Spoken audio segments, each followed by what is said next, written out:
గజం భూమి 14,000 రూపాయలతో 180 గజాల భూమి కేవలం 25 లక్షలు మాత్రమే. గట్కేసర్ ఓఆర్ఆర్కి 15 నిమిషాల దూరంలో. నమస్తే, వెల్కమ్ టు సుమన్ టీవీ. నేను విష్ణు. ప్రస్తుతంతో పాటు సీనియర్ ఫైనాన్స్ ప్రొఫెషనల్ గిరిబాబు గారు ఉన్నారు. వారితో మాట్లాడదాం. సార్ నమస్తే. సార్ గిరిబాబు గారు నమస్తే అండి. సార్ గిరిబాబు గారు, మ్యూచువల్ ఫండ్స్ సహీ హై, ఇది ఈ మధ్య టీవీలో వస్తున్న ప్రకటనలు. అంటే మ్యూచువల్ ఫండ్స్ నిజమే కదా? నిజమే కదా? రైట్. మరి mutual fund investment sir, subject to market risk. Read all the related documents and schemes carefully before investing. మరి ఏంటి ఇక్కడ ఈ రిస్క్ అంటే ఏంటి? మరి అక్కడ నిజమే కదా, మరి నిజమే మరి అనే దానికి ఏంటి అసలు? అక్కడ నిజమే మరి అంటున్నారు, మరి ఇక్కడ రిస్క్ అంటున్నారు. ఏంటి ఈ రెండు?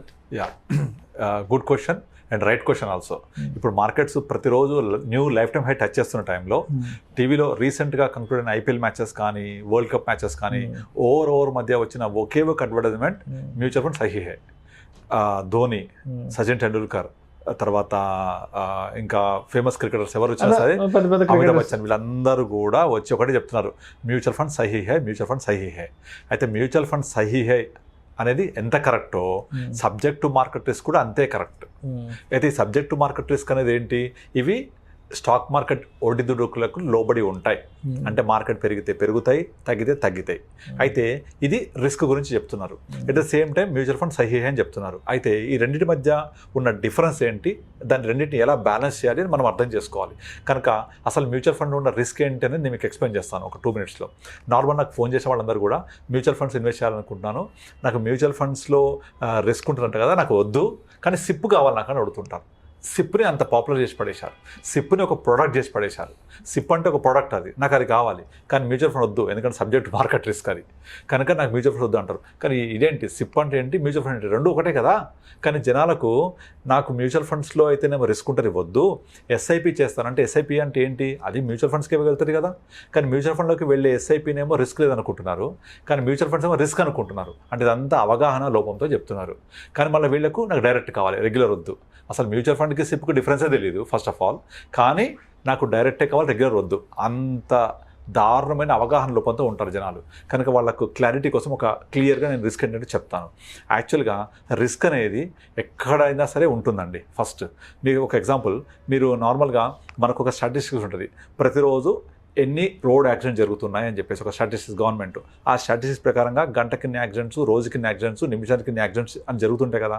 మరి రోడ్ ఎక్కితే యాక్సిడెంట్ జరుగుతోంది, దిస్ ఈజ్ అ స్టాటిస్టిక్స్ అని మనకు చూస్తున్నాం. మరి అలా అని చెప్పేసి మనం రోడ్ ఎక్కకుండా, అంటే రోడ్ ఎక్కితే యాక్సిడెంట్ అయింది కదా, కనుక రోడ్ ఎక్కకుండా నేను ఇంట్లోనే కూర్చుంటాను, రోడ్డు మీద వెళ్ళకుండా నేను పని చేయగలంటే జరుగుద్దా?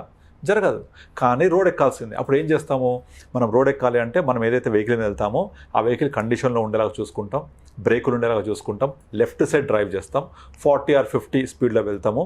ఆ స్పీడ్లో వెళ్తూ బండిలో వెహికల్లో ఫ్యూయల్ ఉండేలాగా చూసుకొని ప్రాపర్గా వెళ్తూ ఉంటాం. ఇది రిస్క్ని అవాయిడ్ చేస్తూ మనం డ్రైవ్ చేస్తున్నాం. అయితే మనం సరిగా ఉన్నాం, కానీ ఎదుటోడు వచ్చి గుద్దితే మనల్ని, వాడు రాంగ్ రూట్లో వస్తే, వాడి బండికి బ్రేక్ లేకపోతే మనమేం చేయలేం కదా. That is called risk. మనం కరెక్ట్ ఉన్నా కూడా ఎదుటి నుంచి వచ్చే రిస్క్ని మనము ఎదుర్కోవాల్సిన పరిస్థితి ఉంటుంది. అంటే that is nothing but stock market. అంటే మనం ఎంత డిసిప్లిన్ ఏమన్నా కూడా మార్కెట్ అనేది పడితే మన మ్యూచువల్ ఫండ్స్ పడతాయి. మ్యూచువల్ మార్కెట్ కనుక ఒకవేళ పెరిగితే పెరుగుతాయి, తగ్గితే తగ్గుతాయి. ఇది అనేది రెండింటికి అవినాభావ సంబంధం ఉంటుంది అనేది మనకు అర్థం చేసుకోవాలి. అంటే ఎట్లయితే మనం ప్రికాషన్స్ తీసుకొని రోడ్ ట్రావెలింగ్ చేస్తున్నామో, మనం అన్ని ప్రికాషన్స్ తీసుకున్న ఎటువాడు తీసుకోకపోతే మనం వచ్చి పడితే మనకేగా దెబ్బ తగిలేది. వాడు 80 స్పీడ్లో వస్తున్నాడు, మనం 40లో పోతున్నాం, వాడు వచ్చి మనం గుద్దినా, మనం వెళ్ళి వాడిని గుద్దినా నష్టపోయేది ఇద్దరం, మనము నష్టపోతాం. కానీ దాన్ని అవాయిడ్ ఎట్లా చేయాలి అంటే, మనము ఫస్ట్ ఆఫ్ ఆల్ మనకు ఎంత కంట్రోల్ చేసుకోవాలో అది కంట్రోల్ చేసుకుంటూ వెళ్ళాలి. మనం 40లో ఉన్నాం అనుకోండి, మనకు యాక్సిడెంట్ అయినా కూడా తక్కువ తగ్గుతుంది కదా. అదే మనము 80 ఉండి వాడు 80 ఉంటే ప్రాబ్లం వస్తుంది. అయితే దీన్ని మనం ఎట్లా అర్థం చేసుకోవాలంటే, మార్కెట్ సంబంధించి స్టాక్ మార్కెట్ అనేది ఎప్పుడు కూడా ఒక క్యాలెండర్ ఇయర్ తీసుకుంటే, అంటే Jan to December తీసుకుంటే, ప్రతి క్యాలెండర్ ఇయర్లో కూడా మినిమం ఒక 10% అప్ అండ్ డౌన్ ఉంటుంది. అంటే ఆ క్యాలెండర్ ఇయర్లో highest Sensex or Nifty point, lowest Sensex or Nifty point తీసుకుంటే ఈ డిఫరెన్స్ ఒక 10% ఉంటుంది. అంటే స్టాక్ మార్కెట్ ప్రతి సంవత్సరం ఒక 10% పాటు పడుతూ లేస్తూనే ఉంటుంది. This is the basic behaviour of the stock market కదా. ఈ బిహేవియర్ ఆఫ్ స్టాక్ మార్కెట్లో మనం ఏం చేయాలి, మనం ఎలా బిహేవ్ చేయాలి అనే దాన్ని బట్టే మన రిటర్న్స్ వస్తాయి. ఇప్పుడు నార్మల్గా ఒక ఫైనాన్షియల్ ప్లానింగ్ చెప్తూ ఉంటాం, ఒక కస్టమర్కి వచ్చే రిటర్న్స్ దేని మీద ఆధారపడి ఉంటాయంటే, మొత్తం టోటల్గా మనం కనుక డివైడ్ చేస్తే fund selection, market volatility, behaviour of the customer, ఈ మూడిట్లో తీసుకుంటే బిహేవియర్ వచ్చేసి 70% ఇన్ఫ్లుయెన్స్ చేస్తుంది రిటర్న్స్ రావడానికి. రిమైనింగ్ 30% వచ్చి స్టాక్ మార్కెట్ ఒడిదుడుకులు, సెలెక్షన్ ఆఫ్ ఫండ్. కానీ అందరూ ఏం చేస్తారు, ఈ సెలెక్షన్ ఆఫ్ ఫండ్ పట్టుకొని మంచి ఫండ్ సెలెక్ట్ చేసుకుంటే ఎక్కువ వచ్చేస్తాయి, తక్కువ ఫండ్ సెలెక్ట్ చేసుకుంటే తక్కువ వస్తాయని ఇక్కడ ఉంటారు. కానీ బిహేవియర్ వల్లే రిటర్న్స్ వస్తాయని అర్థం చేసుకోరు. అంటే బిహేవియర్ అంటే ఏంటి, మార్కెట్ పడ్డప్పుడు నేనేం చేయాలి, మార్కెట్ పెరిగినప్పుడు నేనేం చేయాలి, దట్ ఈస్ కాల్డ్ బిహేవియర్. అంటే మార్కెట్ పెరుగుతున్నప్పుడు నేను ఇన్వెస్ట్ చేయాలా వద్దా, మార్కెట్ తగ్గుతున్నప్పుడు నేను తీసేయకుండా ఇంకొంచెం యాడ్ చేసుకోవాలా లేదా అనేది మనం అర్థం చేసుకొని మార్కెట్తో పాటు మనం ట్రావెల్ చేస్తూ ఉండాలి. Trend is your friend. ఆ ట్రెండ్ ఈజ్ యువర్ ఫ్రెండ్ లాగా ఆ ఫ్రెండ్ తోటి మనం కూడా ట్రెండింగ్గా వెళ్తూ ఉంటే ఆటోమేటిక్గా మనం రిటర్న్స్ జనరేట్ చేసుకోవచ్చు. అంతేగాని మార్కెట్ ఒడిదుడుకులు, రెండోది ఫండ్ సెలెక్షన్ వల్ల మాత్రమే కాదు, వాటి రోల్ చాలా తక్కువ ఉంటుంది. ఎనీ బిహేవియరల్ ఫైనాన్స్ యొక్క మీరు టాపిక్స్ చూస్తే అందులో ప్రతి ఒక్కరు చెప్తూ ఉంటారు 70% performance of your fund related to your behaviour, remaining 30% only fund selection and market fluctuations బట్టి ఉంటుంది. ఇక్కడ మనం ఇంకోటి ఏం చేయాలి, చాలామంది స్టాక్ మార్కెట్లో పెడితే రిస్క్ కదా, డబ్బులు పోతాయి కదా అంటారు. మీరు ఎప్పుడు పోతాయి అవి, మీరు కనుక ఇవాళ ఇన్వెస్ట్ చేసి ఒక 3 నెలలకో 2 నెలలకో 6 నెలలకో సంవత్సరానికో చూస్తే yes there could be volatility. కానీ మీరు 3 years టైం ఇచ్చి చూడండి, 5 years టైం ఇచ్చి చూడండి, 7 years టైం ఇచ్చి చూడండి, అసలు ఎట్టి పరిస్థితుల్లో లాస్ వచ్చే క్వశ్చనే ఉండదు. అంటే మనం చూడవలసింది పాయింట్ టు పాయింట్ చూడాలి. ఇప్పుడు మీరు స్టాక్ మార్కెట్లో ఇన్వెస్ట్ చేసినప్పుడు మినిమం ఏదైనా ఒక ఫండ్లో 3 సంవత్సరాలు ఇన్వెస్ట్ చేసి ఉన్నట్లయితే ఎట్టి పరిస్థితుల్లో నష్టం వచ్చే అవకాశమే లేదు. అంటే ఏం చెప్తుంది దీనివల్ల, మనము స్టే ఇన్వెస్టెడ్, కీప్ ఇన్వెస్టెడ్ కనుక ఉండి ఒక 3 years వెయిట్ చేస్తే డెఫినెట్లీ మీకు 10+ రిటర్న్స్ ఉంటాయి. అదే 5 years ఉండండి 12+ ఉంటాయి. అదే 7 years ఉండండి ఇంకొంచెం ఎక్కువ ఉంటాయి. అదే 10 years ఉండండి మల్టిపుల్ రిటర్న్స్ చూస్తారు మీరు. Power of compounding, actually power of compounding అయ్యేదే ఆఫ్టర్ 7 years 10 years తర్వాత. మనం అది చూడాలి అంటే ఈ బాలారిష్టాలు, ఈ ఒడిదుడుకులు ఇవన్నీ ట్రావెల్ చేస్తూ పోవాలి. అందుకే మ్యూచువల్ ఫండ్ సహీ హే, డెఫినెట్లీ మీకు 7 years 10 years ఉంటే, లాంగ్ టర్మ్లో ఉంటే మల్టీఫోల్డ్ రిటర్న్స్ చూస్తారు, మల్టీఫోల్డ్. అదే స్టాక్ మార్కెట్ షార్ట్ టర్మ్లో చూస్తే 1 year 6 months 2 years చూస్తే సబ్జెక్ట్ టు మార్కెట్ రిస్క్, ఒడిదుడుకులు ఉంటాయి. అంటే ఇంకొక పాయింట్ ఏం చెప్పొచ్చు అంటే మీకు మార్జిన్ ఆఫ్ సేఫ్టీ అని ఒకటి ఉంటుంది.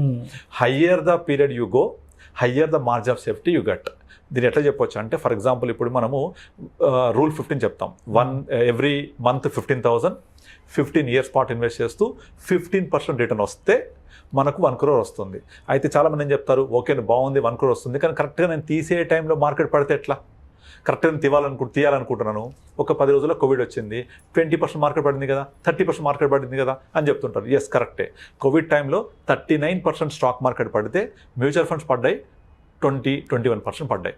అయితే కరెక్ట్గా మీకు కోవిడ్కి ముందు 1 crore అయింది మీది, ఎగ్జాక్ట్లీ అనుకోండి, 20% మన ఫండ్స్ పడ్డాయి. అంటే 1 crore 20% ఎంత, 20 lakhs పోయినాయి, 80 lakhs వచ్చాయి కదా. మీరు క్యాల్కులేట్ చేయండి, ఎగ్జాక్ట్లీ 12% రిటర్న్స్ కనుక జనరేట్ అయితే 15,000 చొప్పున 80 lakhs వస్తాయి. అంటే మీకు 15% బదులు 12% వచ్చాయి. అంటే మీ రిటర్న్ తగ్గిందే కానీ లాస్ రాలేగా. సో 15 years ఉండడం వల్ల మీ మార్జిన్ ఆఫ్ సేఫ్టీ పెరిగింది. అంతే. ఇదే కనుక మీరు షార్ట్ టర్మ్లో, మీరు కోవిడ్కి ముందు ఒక 6 నెలల ముందో సంవత్సరం ముందు పెట్టి ఉండి కోవిడ్ టైంలో పడిపోయి ఉండి మీరు చూస్తే నెగిటివ్ వచ్చి ఉంటుంది డెఫినెట్లీ.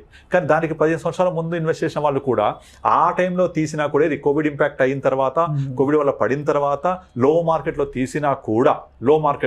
తీసినా కూడా మీకు 1 crore బదులు 80 lakhs వచ్చాయి.